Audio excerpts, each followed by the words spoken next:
Good morning बच्चों। आज की क्लास में हम पढ़ेंगे क्लास 7 का chapter number 16 water a precious resource. So let's get started. So we all know that 22 March जो होता है उसको हम बोलते हैं world water day. That is the important date.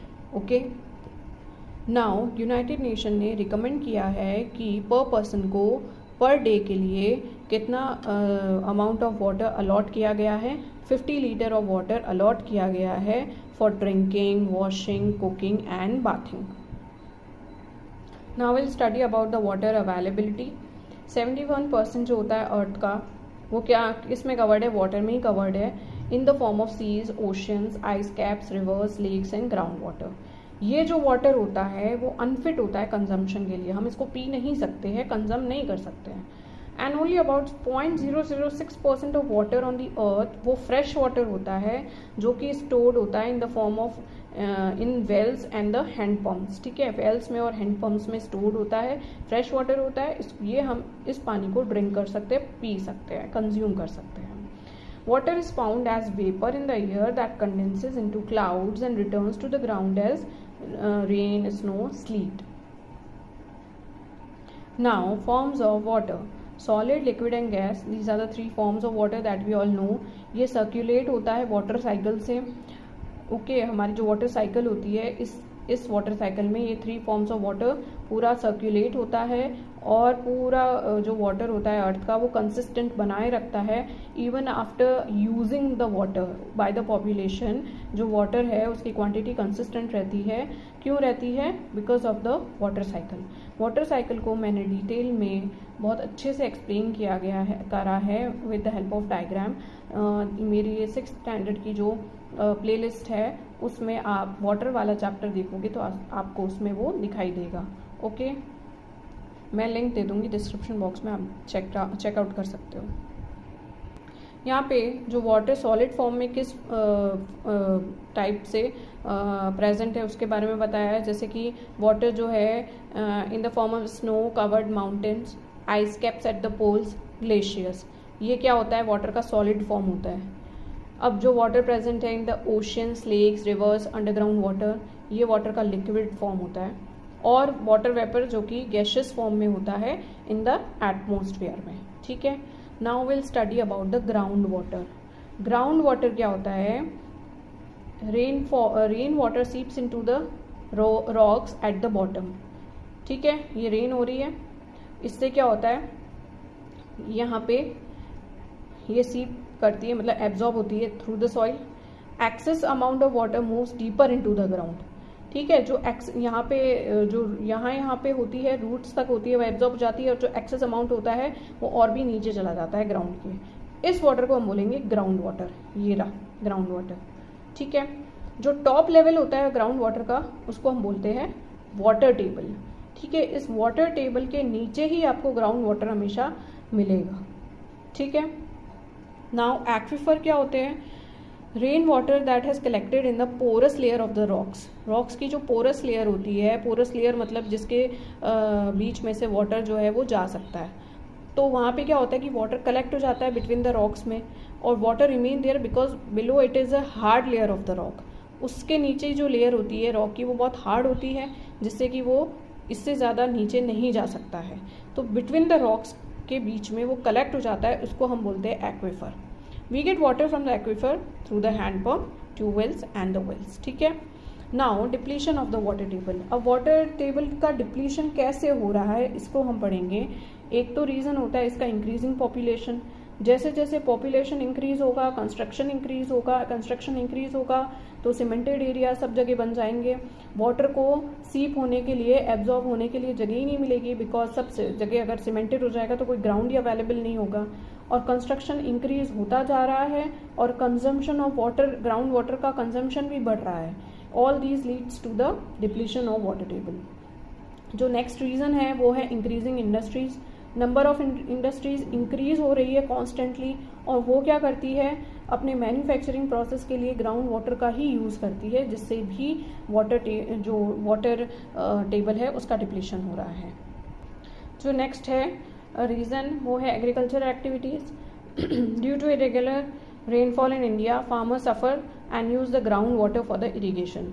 Rainfall अच्छी होती नहीं है इंडिया में एज वी ऑल नो, और इस वजह से वाटर जो है वो अवेलेबल नहीं होता फार्मर्स के पास में, और वो ग्राउंड वाटर का ही यूज़ करते हैं अपनी क्रॉप्स के इरिगेशन के लिए। फोर्थ है deforestation. It occurs due to the, ये क्यों होता है, डिफॉरेस्टेशन क्यों होता है? एक तो इंक्रीजिंग पॉपुलेशन की वजह से, पॉपुलेशन इंक्रीज हो रही है, डिफॉरेस्टेशन हो रहा है। इंडस्ट्रीज बढ़ रही है, उनको भी स्पेस चाहिए, तो वो फॉरेस्ट वगैरह सब काट रहे हैं अपनी इंडस्ट्रीज़ को बनाने के लिए, इससे भी डिफॉरेस्टेशन हो रहा है। कैटल की ओवर ग्रेजिंग हो रही है, कैटल्स बहुत ज़्यादा जब प्लांट्स और छोटे छोटे प्लांट्स को और क्रॉप्स को खाएंगे तो उससे भी डिफॉरेस्टेशन हो रहा है। उसके अलावा हम जो पेड़ और प्लांट को काट देते हैं, इस वजह से भी डिफॉरेस्टेशन हो रहा है।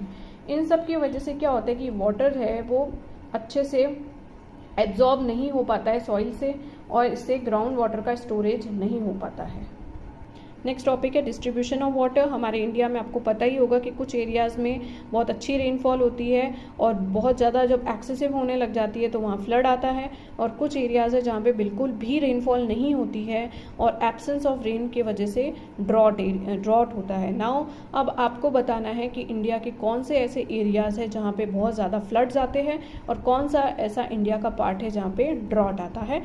Comment in my comment box. Now will discuss about the water management. अब हम वाटर का मैनेजमेंट कैसे कर सकते हैं? We all know that civic authorities हमको वाटर सप्लाई करती है, तो कभी कभी क्या करती है कि वो पाइप्स के थ्रू जब सप्लाई करती है वाटर का, उन पाइप्स में लीकेज हो जाता है। इस वजह से उस वाटर का डिस्ट्रीब्यूशन जो होता है हमको पूरा नहीं मिलता है, वाटर का हमको अवेलेबल नहीं टोटल वाटर हमको अवेलेबल नहीं मिल पाता है, ठीक है। और कुछ जो है वाटर वेस्ट भी होता है पीपल के थ्रू। वो कैसे होता है? वाइल ब्रशिंग टीथ, आप टैप को ऑन करोगे और ब्रश करोगे, शेविंग, बाथिंग, वॉशिंग, इन तीनों के टाइम पे भी वाटर बहुत ज़्यादा क्वांटिटी में वेस्ट होता है। अब हम वाटर को सेव कैसे कर सकते हैं? How can we save the water? First of all by the rain water harvesting. ये इसका भी ये 6th स्टैंडर्ड में इसको डिस्कस किया गया था, जिसमें क्या होता है कि रेन वाटर को आप स्टोर कर सकते हैं। कैसे कर सकते हैं? रूफ टॉप से जो है आप पाइप लगा सकते हो, और उसका पूरा जो पाइप्स के थ्रू वो पानी जो है आपका अंडरग्राउंड टैंक में कलेक्ट हो जाता है। उसको हम बोलते हैं rain water harvesting. Simply water यहाँ पे रन ऑफ नहीं होता है, आप उसको स्टोर कर सकते हो, इसको बोलते हैं रेन वाटर हार्वेस्टिंग। उसके अलावा जो बावड़ीज बनाते हैं, हमारे जो एंशियंट टाइम पे, ओल्ड एज टाइम पे क्या होते थे, हमारे जो एंसेस्टर्स थे वो बावड़ीज बनाते थे, जिसमें आपने देखी भी होगी राजस्थान में बहुत सारी बावड़ीज है, अभी भी अवेलेबल है। यहाँ पे क्या होता है कि वाटर है वो अपने आप कलेक्ट होता जाता है, उसका लेवल भी इंक्रीज होता जाता है। बट अब क्या करते हैं लोग, वहाँ पे कचरा है, कुछ उसको गंदा कर देते हैं, कुछ कचरा गार्बेज उसमें डाल देते हैं, जिस वजह से बावड़ीज जो है उसका पानी यूज़फुल नहीं होता है। तो इस वजह से क्या होता है कि हमको ये सब नहीं करना चाहिए। बावड़ीज को अब वापस से मैनेज किया जा रहा है, जिससे कि बहुत ज़्यादा अमाउंट में पानी को आप अवेलेबल करवा सकते हैं थ्रू बावड़ीज। नेक्स्ट मेथड होता है ड्रिप इरिगेशन। इससे भी बहुत ज़्यादा अमाउंट में वाटर है उसको सेव कर सकते हैं। इसमें क्या होता है कि वाटर जो होता है वो डायरेक्ट प्लांट की रूट में डाला जाता है ड्रॉप बाय ड्रॉप। इससे क्या होता है कि excess amount of water waste नहीं होता है, इवापोरेट भी नहीं होता है और रन ऑफ भी नहीं होता है। जितना पानी चाहिए उतना ही मिलता है प्लांट को, इसको बोलते हैं ड्रिप इरिगेशन। नेक्स्ट है ये क्या है? वाटर रोल नहीं है, वॉट रोल है, ठीक है, ये गलत लिख दिया मैंने यहाँ पे, ये होता है what role. What role we can play. हम कैसे पानी को बचा सकते हैं? हम जो है ब्रशिंग के टाइम पे पानी को टैप को बंद कर सकते हैं।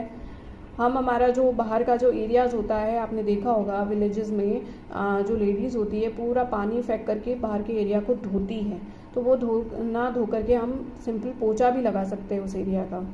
उसके अलावा शावर से नहीं नहा करके हम बकेट से नहा सकते हैं, क्विक शावर ले सकते हैं, मतलब क्विक बात कर सकते हैं, शावर नहीं लेना है आपको। उसके अलावा जो व्हीकल्स होता है उसको धोने के लिए भी मिनिमम वाटर यूज़ करना चाहिए।